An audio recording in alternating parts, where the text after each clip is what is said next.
अस्सलाम वालेकुम दोस्तों। उम्मीद आहे त सभु ख़ुशि हूंदा ऐं ख़ैरियत सां हूंदा।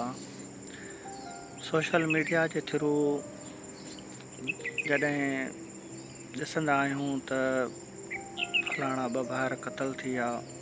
कल्ह न्यूज़ में ॾिठोसीं त नौजवान असांजा भाइर क़तल थी विया सिंधी।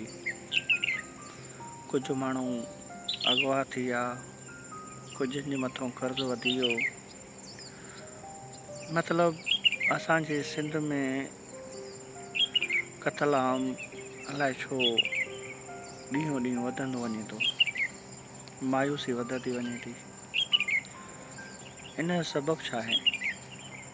छा असां 5000 पुराणी तारीख़ वारा माण्हू इन निज़ाम खे क़बूल करण वारा हुयासीं? छा क़दीम ज़माने 5000 मुअनि जे दड़े जी निशाननि मां असांखे क़तल जा आसार मिलिया हुआ?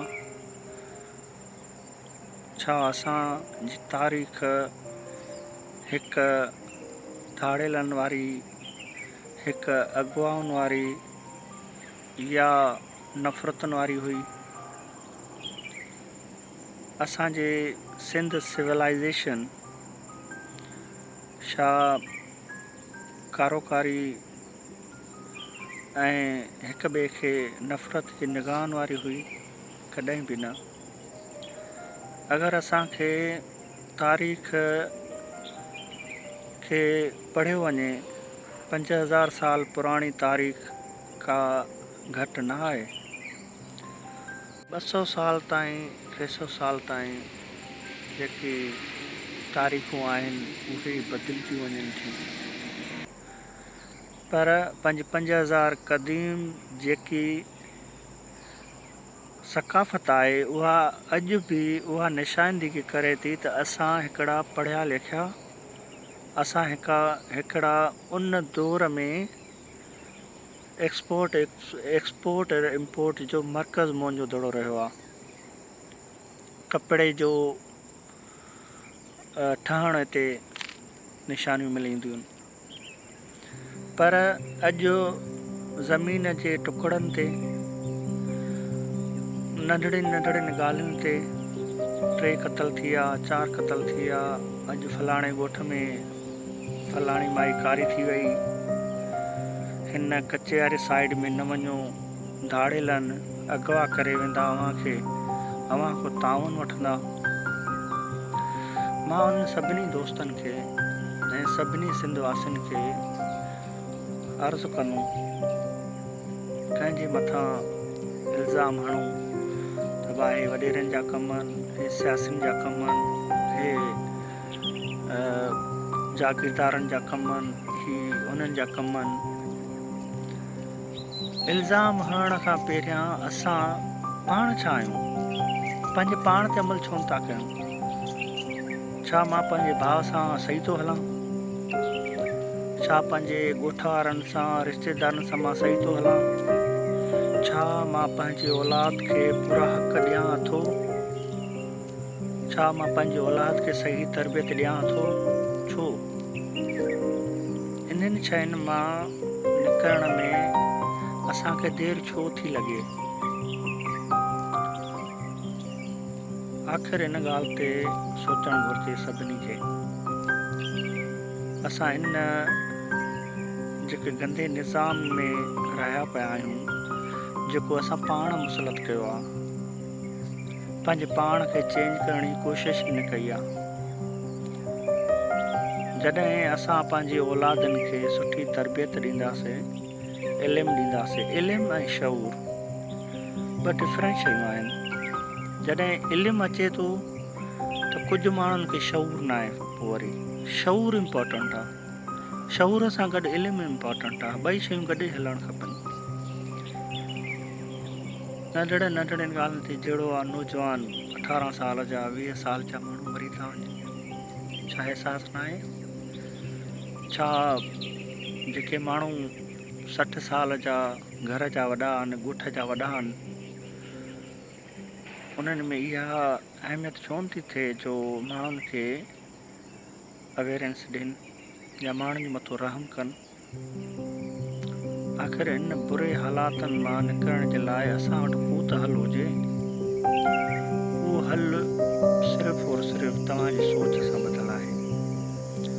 मां हिते चाइना में आहियां। चाइना में हर नंढड़े ॻोठ में हर माण्हू पंहिंजा नंढड़ा नंढड़ा कारोबार कयूं वेठा आहिनि। पंहिंजा आइडिया क्रिएट करे नंढियूं शयूं अहिड़ियूं तयारु कयूं वेठा आहिनि जेके न घणी दौलत जो सोचनि था, न घणी शयुनि जो सोचनि था, बसि आसान ज़िंदगी कनि था, सिर्फ़ु आसान ज़िंदगी। असां वटि किरोड़ आया, पोइ क़तल कयोसीं, एक्सीडेंट थियो, रिश्वत वरितीसीं, अलाए छा छा ग़लति कमु कयासीं। उन खां पोइ बि 50 गार्ड गॾु खणंदा आहियूं त असांजी ज़िंदगी बचे। आख़िर को न कोई हादसे में, कंहिं बीमारी में, मतिलबु असांजी लाइफ कीअं पई गुज़रे। मां हिते वेठो आहियां हींअर, चाइना जेको नंढड़ो ॻोठ आहे, ॾिसो था पुरसकून माहौल खिली लॻो पियो आहे। कोई भउ न आहे, कोई ख़ौफ़ न आहे, सॼो जंगल आहे चारों तरफ़, कोई धाड़ेल न आहे। काफ़र आहिनि, इनखे काफ़र चयो वेंदो आहे, पर हिन में इंसानियत आहे। हू पंहिंजे पाण खे मथे खणी आया आहिनि। अचो तव्हां हाणे पंहिंजी ॻाल्हि ते, हुकूमत न, सिर्फ़ु वॾेरा न, बाबा हे असां भला न हलिया, हिन वॾो ज़ुल्म कयो। तव्हां छा आहियो? तव्हां घर में नियाणियुनि सां इंसाफ़ कयो था? तव्हां पंहिंजे औलादनि सां इंसाफ़ कयो था? अगरि तव्हां इंसाफ़ पसंदि थींदव घर में, उन खां बाद ॿाहिरि, पोइ तव्हां कामयाबु हो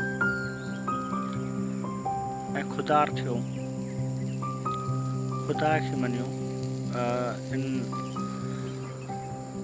जेके माण्हू क़तल कनि था थोरी थोरी ॻाल्हि ते, या अगवा कनि था, या अहिड़ियूं ट्रिकियूं, इहे हिकिड़ो ट्रिकी माण्हू हूंदा आहिनि, धोखा ॾियनि था, ॿिए खे किराइण जी कोशिशि कनि था, ख़ुदा खे मञियो, इहे नसल दर नसल इन शयुनि मां गुज़रंदव ऐं गुज़री पिया आहियूं। 15-15, 20-20 साल, 50-50 साल खां वठी जहिड़ा पिया हलनि था। को हिकिड़ो नतीजो हुजे, हासिलु थियो हुजे, छा मिलियो? कुझु बि न, सवाइ तबाही।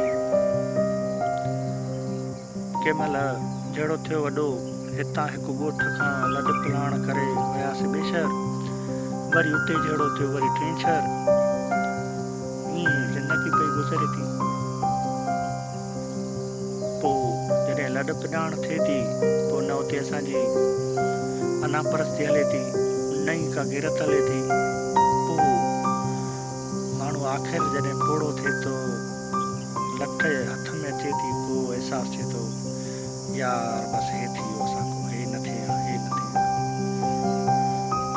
हिन खां पहिरियां सोचणु घुरिजे असां पाण में जेके बि सिंधी नौजवान आहियूं, ख़ासि तौर ते ख़ुदा खे नशे खां परे थियो ऐं थोरी थोरी ॻाल्हि ते जेके झगड़ा कयो था, इहे बंदि कयो, पाण में नफ़रत न कयो, तालीम जी तरफ़ अचो, शऊर जी तरफ़ अचो ऐं पंहिंजी तारीख़ खे पढ़ो। 5000 साल जेके पुराणी तारीख़ असांजी आहे, उहा हिकिड़ी ताजिर हुई, हिकिड़ी पढ़ी लिखी हुई, हिकिड़ी सुठी सोसाइटी खे सुठी सोसाइटी जे नाले सां मशहूरु आहे। इन शयुनि खे उजागर कयो जेको तव्हांजो बि फ़ाइदो थिए, सिंध जो बि फ़ाइदो थिए ऐं क़ौमी जहिड़ा बि ख़तमु थियनि। अॼु जो नौजवान बसि सिर्फ़ु थोरा स्टेटस जे लाइ अलाए छा छा कनि था। उहे बि छा वधि में वधि फॉलो थींदा, फलाण थींदा, हे थींदा। असुली शइ ते अचो। असुली शइ इहा ई आहे, तालीम, शऊर, इख़लाक़ियात, क़ौमी जहिड़ा ख़तमु, पाण में इतिहाद, अगरि को ग़रीब आहे त उन्हनि जो अहसासु करे उनखे नंढिड़ो कारोबार खोले ॾियो, या तव्हां पाण ग़रीब आहियो या तव्हां में एतिरी सलाहियत आहे, 5 भाइर आहियो, 4 आहियो, हिकिड़ो नंढिड़ो सेटअप कयो, हिकिड़ो आइडिया क्रिएट कयो, ख़ुदा ज़हन ॾिनो आहे उनखे इस्तेमालु कयो, इन शयुनि मां निकिरो। उमेदु आहे त अगरि कंहिं दोस्त जी इन मुंहिंजे अल्फाज़नि में दिलि आज़ारी थी हुजे त मां माफ़ी वठां थो, पर मुंहिंजो पैगाम सिर्फ़ु इहो आहे त तव्हां सभई हिकिड़े सुठे प्लेटफॉर्म ते अचो, क़ौमी जहिड़ा ख़तमु थियनि, क़तल जेके थियनि था इहे ख़तमु थियनि, नौजवान माण्हू मरी था वञनि, डेली सुबुह जो सोशल मीडिया ते फेसबुक ते ॾिसूं था हे क़तल थी वियो, अॼु हे थियो, अॼु हे थियो, ॾाढो ॾुख थींदो आहे, तकलीफ़ थींदी आहे। पंहिंजे पाण खे पाण बदिलियो। अल्लाह क़ुर पाक में चवे थो, फरमाए थो त मां तव्हांजी तक़दीर एसी ताईं न बदिलींदुसि जेसी ताईं अव्हां पाण तक़दीर खे नथा बदिलियो। तव्हां पाण ज़िम्मेदार आहियो इन शयुनि जा, तव्हां बदिलियो पंहिंजे पाण खे।